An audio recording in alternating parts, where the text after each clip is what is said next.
gentlemen of the press, a very good morning to you all. And I want to thank you for honoring our invitation to this press conference to address the issues concerning the elections in Uganda. And I hope you'll be able to see yourself today not just as journalists, but as Africans standing for democracy and the freedom of speech in Africa. Going further, we wish to call for the unconditional and immediate release of the opposition presidential candidate Bobi Wine and his team who have been under military house arrest before and after the elections.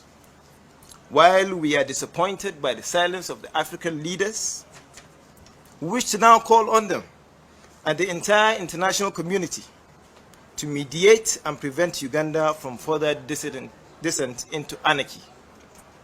We expect that by now, sanctions must have been in place by democratic governments all over the world against the undemocratic conduct of General Museveni and his entire government.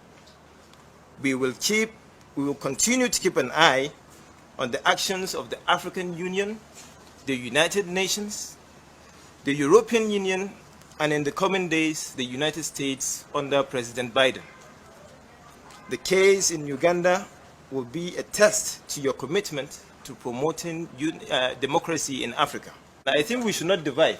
This is a time of coming together. We are going to unite and work together towards gaining justice for the opposition in Uganda and also for the people of Uganda.